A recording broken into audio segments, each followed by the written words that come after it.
If you've joined us already, thank you so much. We will be getting started in just a few moments. We're allowing everyone a few more minutes to log in.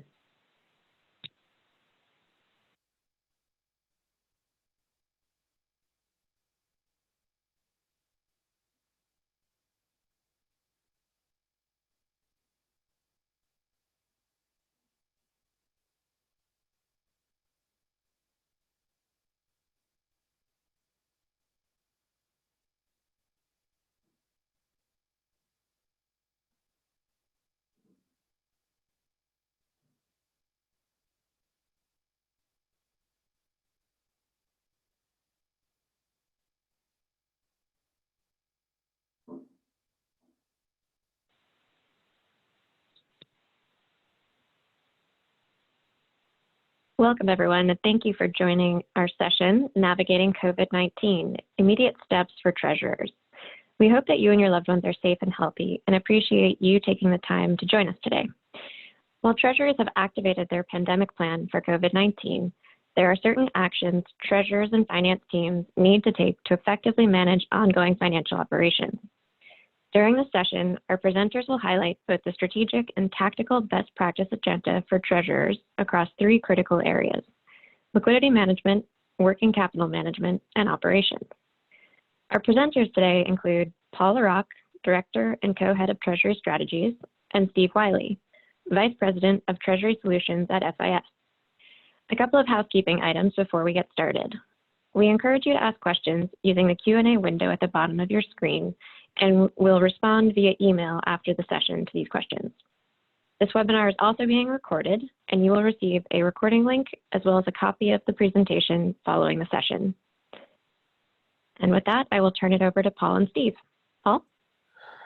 Thank you all for joining us. We know that corporate treasury departments are extremely busy at this time, and our usual webinar approach has been truncated to just 30 minutes to accommodate your busy schedules. This webinar is going to focus on the treasury and financial aspects of the current situation. But before I begin, I want to acknowledge and be sensitive to the overwhelming importance of people and their health. Our firm does not have the expertise to comment on the human effects of the virus, nor predict its spread throughout the country. But all of you, we want you to know that our thoughts and our hopes are with you. However, we do have the expertise to help you mitigate the economic impact of this crisis on your liquidity and financial operations, and in that way, we hope we can help you. We are all about to be engulfed by a fast-moving viral and economic hurricane. The winds of this hurricane have already blown off the roofs of some of your income statements. The storm surge that will follow will flood the basements of your balance sheet. After it passes, we're all going to work quickly together to repair the damage and move on with our lives and our careers. Your mission and our mission is to buy time to make it through this fast-moving storm. When you think about the bell curve that illustrates the spread of the virus, know that the span of time between the upward sloping left side of that curve and the downward sloping side of the right side of the curve, it's measured in months, not years.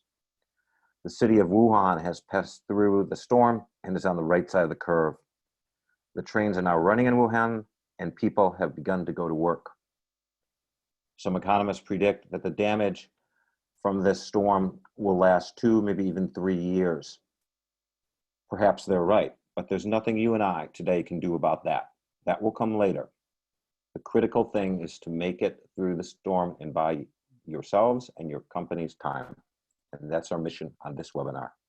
During this webinar, we'll provide you with some critical first steps that treasurers can take in the next 5 days to mitigate the financial challenges. We're focusing on just 3 things: liquidity, working capital, and operational risk. Some of these things that we're going to discuss, some of our listeners have already been working on them. Others, perhaps not. But all the things that we're going to discuss can be expanded on and made more useful in the weeks and months ahead. We just want to provide you some advice to begin the first steps. So as we think about the spectrum of change in Treasury that is buffeting all Treasury departments, we're going to today talk about just the 3 things around liquidity, working capital, and operational enablement. As you pass through this week and the following weeks, Steve has some ideas what you need to think about in both the medium and long term in the months ahead. And so with that, Steve, share with our listeners some of your thoughts about the months ahead. Wow, thanks, Paul. Well, coronavirus has been an unplanned stress test on IT and Treasury infrastructure, which has been unique in that it has forced corporates to reassess literally everything they do, from how they interact personally to how they access a basic system. Because the changes needed to adapt to a pandemic are so wide-ranging, many of the Treasury technology recommendations we're going to be seeing aren't things that can be done overnight. And so, though today we'll be focusing on these short-term actions, we'll also talk about what those broader technological changes are going to be, and at a higher level really later on. And so we'll talk about the acceleration in cloud migration across not just Treasury, but really all corporate functions, everything from accounting to supply chain finance, the electronic process re-engineering of paper-based activities, the improved risk mitigation, and finally greater centralization across all key functions. So while many Treasury departments are struggling today, we feel like when the coronavirus smoke clears, many corporates will actually be strengthened through modernized technology and digitalized processes, enabling their departments to better weather an outbreak or a pandemic like this in the future. So the first step, something you can do this afternoon, is to do a basic daily liquidity dashboard. This is a simple little Excel spreadsheet. You're going to total your cash, your investments, your available line of credit, and come up with your total liquidity day by day. Those of you who are doing daily cash positioning, this looks very familiar. This is the output from your daily cash positioning with the possible modification of the same day, 1 day, and 2 day columns. Those columns are put in place to understand the liquidity lag that might be associated with liquidation of some long-term investments or the lines of credit. If you have not already drawn your line of credit, you might want to do at least a sample transaction to move out of a period of dormancy and work with your bank to see just how fast does that money come in. Is it same day? That's very common. Some are next day. But you need to know the difference. We're going to talk about how important it is to do daily liquidity forecasting. You're going to need to know how much cash you have available today, tomorrow on Tuesday, then Wednesday and Thursday, and moving ahead for nearly 60 days. So this document, almost everybody, even if you're not doing positioning, you can put this together in an afternoon, and you can update it every afternoon based on your final cash positions. So if you don't have a liquidity forecast, we encourage you to build one. So this is not the conventional cash forecast that nearly all companies do, forecasting month-end, balance sheet and income statement positions along with the associated cash balances. This is a day-by-day, how much cash do I have in my bank kind of forecast. If you're using treasury management systems, you're in a good place. They can do this. Those of you who don't have that technology today, you're going to have to do this in Excel. A couple catches with this right now is the historical data may no longer be useful in many companies and many industries. Some of you are experiencing a near complete collapse of revenue. So obviously the revenue numbers are no longer useful. It's a dynamic environment that's going to require daily communication with your sales, procurement, AR-AP teams. So think in terms of who is customer facing, who is vendor facing. And they're going to need to start feeding information to you in separate Excel reports. If your ERP can accommodate it, that will be useful. You're going to have to kind of make this up as you go along. So the companies that are already doing daily liquidity forecasting are in a position where they can incorporate the above concepts into their existing framework. Companies that are not doing daily liquidity forecasting, they need to start immediately at least developing the framework. So by that, if you're working in an Excel environment, what's the first row on your sheet? What's the second row? And then you have to ask yourselves as you lay in those different numbers that you have to track, what is my source of information? Many companies are not doing daily cash positioning, and they're going to need to start doing that to manage their daily forecasts from day to day. And yeah, Paul, you mentioned the technology component. I was on a separate webinar on the subject last week where I was asked the question a couple times, in what technology do you recommend a liquidity forecast like this to be performed? And really, the best, most accurate forecasts of this sort we see, they're systematically created, which means they are either managed within a specialized cash forecasting or treasury management system, which is at a minimum responsible for the automated aggregation of forecasting data that is then output into some other BI tool for manipulation, or it's working within the system itself. So for those of you out there who have, right now fully manual data aggregation and manipulation based on your current processes, you should be reassessing those. And for those of you out there who have nothing, you should be using technology to your advantage here as you think about your future state liquidity and really general forecasting design and what that looks like. Next, we need to think about basic working capital management. So working capital management is a subcomponent of overall liquidity management. It consists of 3 specific accounts: your accounts receivable, your accounts payable, and your inventory. The basic metrics for measuring those 3 working capital accounts are days payable outstanding, days sales outstanding, and days inventory outstanding. They're abbreviated respectively DPO, DSO, and DIO. Those abbreviations are what I will use for the remainder of this webinar. So this has suddenly become a critical task in many companies that did not worry about this a few weeks ago. Large corporates frequently had untapped lines of credit. They had excess liquidity, and they're working in a very low rate environment. It is something that I would describe as being managed through benign neglect. This has swung 180 degrees in 2 weeks. Many companies are experiencing a collapse in revenue and rapidly increasing days sales outstanding on their AR because of slow payments from customers.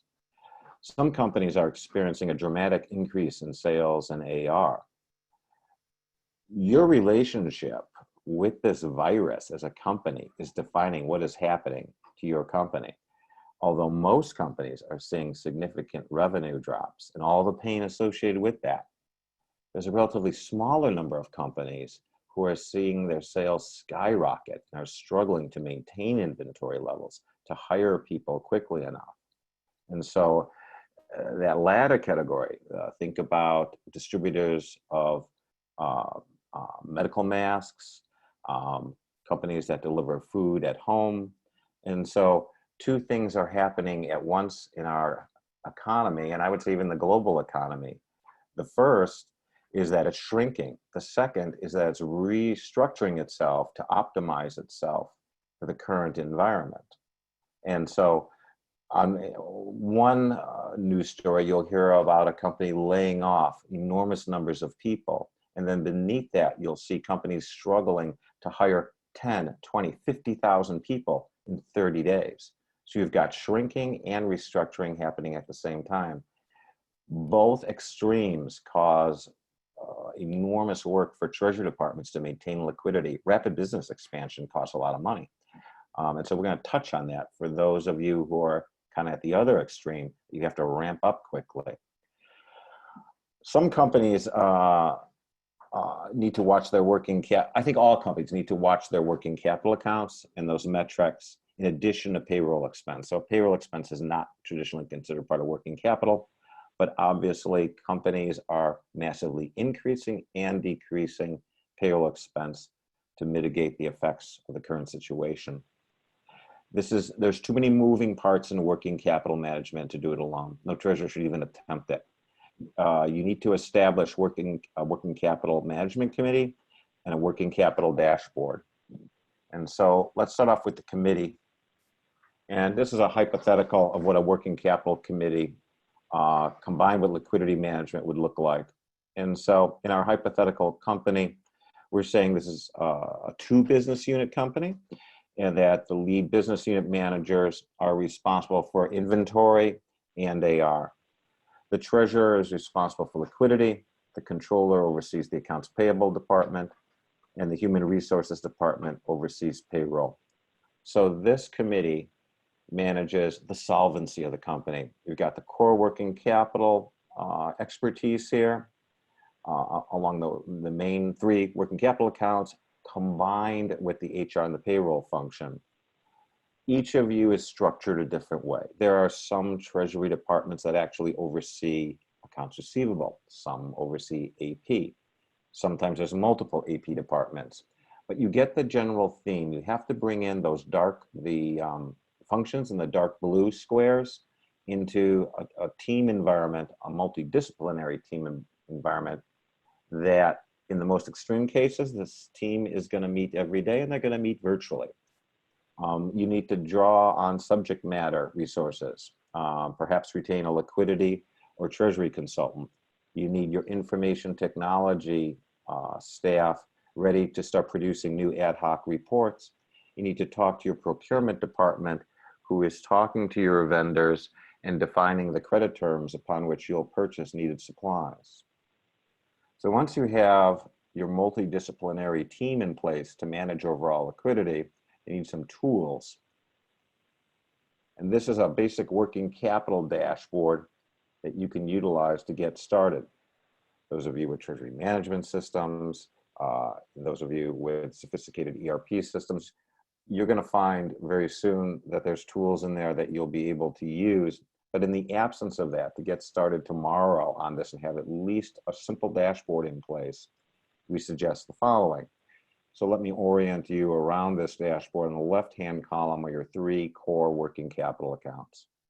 Going across the top are invoices comparing this year to last year, collections the same way, the balances in the working capital accounts for last year and this year, and the same with the working capital metrics. There's something unorthodox about this dashboard, and you'll notice on the left is we're suggesting you track the financial value of your invoices this year versus last year. This gets the radar screen of working capital management out a little bit further on the timeline than if you just looked at the collections and disbursements. That's important when you're dealing with such a dynamic and fast-moving economic environment. So for a hypothetical company here, we see that their invoices, we'll say this is daily, their daily invoices. Last year, we're going out at the rate of $2 million a day.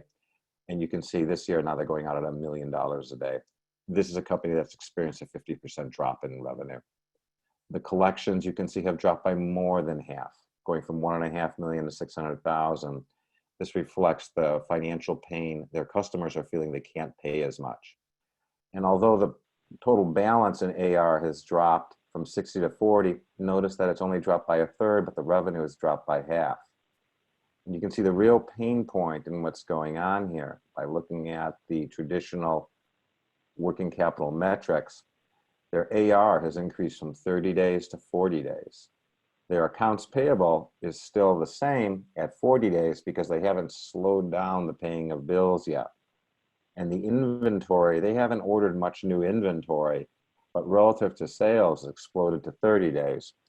So you can see net over on the far right of the screen, they have a need in the past in 2019 to finance a net of 5 days of working capital, but it's gone up 6-fold to 30 days now. This is a company that either is going to have to draw down its cash balances, or it needs to draw on its line of credit to finance this. And Paul, just to comment additionally on the subject of working capital and really thinking about the formulation of a working capital committee, it's going to be key for those of you managing FX and interest rate risk. On the FX side, currency markets have seen unprecedented volatility. That volatility has triggered the need for really more accurate hedging as residual or unhedged currency risks become substantial. But really, for many companies, who see a disruption in receivables, that will result in overhedged positions. So all that is going to lead to increased swings and gain losses with companies performing hedge accounting to avoid P&L volatility. The problem within FX departments when it comes to working capital is that forecasts related to foreign sales and costs are inaccurate right now. So it's going to be critical for FX to be involved with working capital as a key stakeholder in the recreation of some of those some of those forecasting metrics. So in the short term, for those of you struggling to manage FX, until you get an improved quality of forecast and exposure information, you're going to have to be much more cautious entering into new hedges, and you should also be reassessing existing hedge relationships.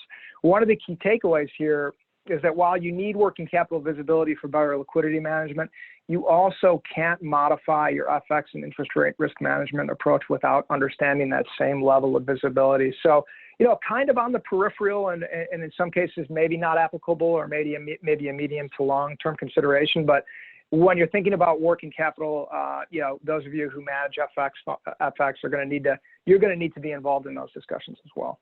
Yeah, and one place to go for that, I think, is to work closely with your procurement specialists, because you probably placed hedges maybe in November or December for shipments of goods coming in February and March of this year. And so you would be overhedged if they're canceling. Others at the other extreme, if you're ramping up quickly and your procurement department is buying more supplies than ever, and they're coming from a foreign country, say Canada, you're underhedged. Unless you work closely with them, they're placing orders faster than you might be placing the forward contract. So it's all kind of a balancing act. When we think about working capital management traditionally, the name of the game is to reduce DSO to its lowest possible level and increase DPO associated with accounts payable to the highest you can get. And so it's common for companies to want to be paid in under 30 days and pay in more than 45 or 60 days. The problem with the pandemic is if you were to push that to its logical limit and you effectively try to hoard cash, you're going to create damage up and down the entire supply chain. So the reality is the ebb and flow of this virus is the single largest factor influencing your business environment and that of your customers and your suppliers. So these are not normal times, and business practices must change and be flexible in order for you to be resilient to survive. Think about the concept that nearly all businesses are part of complex supply chains that you must survive as a group to recover. You want to avoid harming your vendors or your customers when managing payment terms and credit. So you have to balance your liquidity survival needs with those of your customers and vendors. The strongest companies need to help the weaker participants in the supply chain for all the various vendors and customers to survive. And so perhaps you might choose to use your firm's financial strength to demand from your vendors much longer payment terms, going from maybe 30 or 45-day terms up to 120, 150 days. But you could be putting one of your vendors out of business by doing that. Consider the possibility of partial payments if you can't fully pay all of your vendors in the weeks ahead. Consider the possibility of developing a protocol, no mouth goes unfed. Everybody gets something. So what we have, we'll do partial payments on time.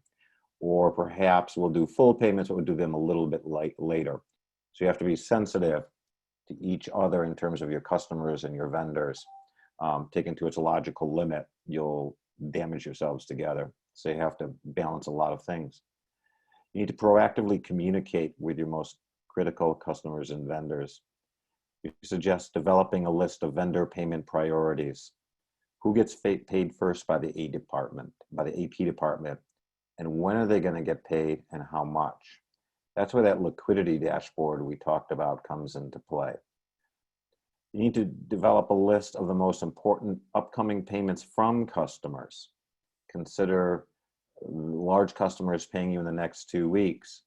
You could sit quietly and wait to see what happens, or we can do something unorthodox. We can take a deep breath and acknowledge that our world is completely different than it was 2 weeks ago. You can pick up the phone and say, you're scheduled to send us a payment of $1 million. How are things on your side of the fence? Do you have the money to send us? Are you going to be late? Can you do a partial?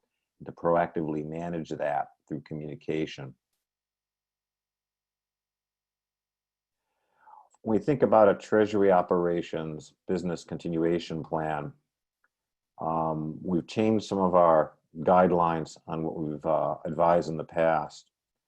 So for critical system user access, let's use, for example, initiation of a wire transfer. We used to think that 3 people for that type of process was adequate. One person could be sick, a second person could be on vacation, third person can initiate the wire. Our new standard is a minimum of 5 people in at least 3 different locations. They have to be in different locations because if one person in office gets sick, everybody else is likely to go into quarantine or get sick themselves. The widespread work from home practices that are going on in most of the country right now automatically fixes this. You're all in different houses.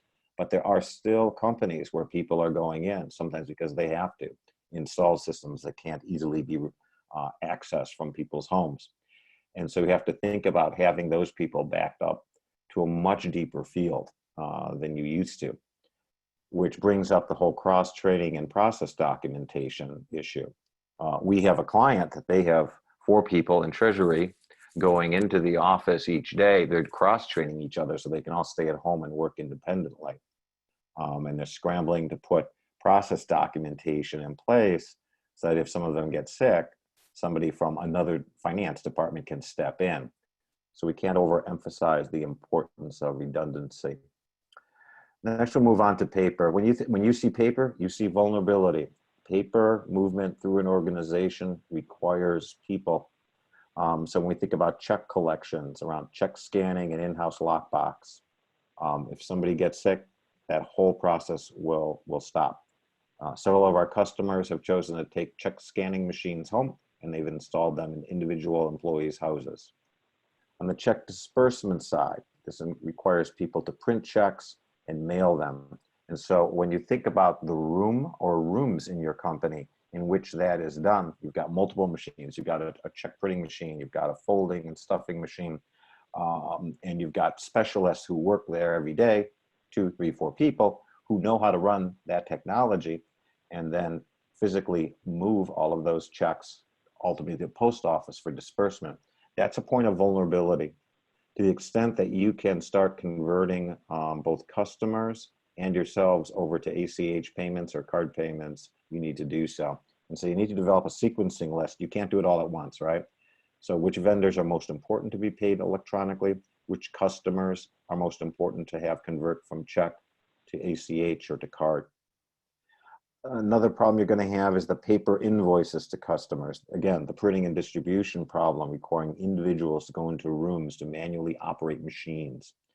To the extent that you are doing this and you can convert to email invoices, we strongly encourage you to do that on the fly.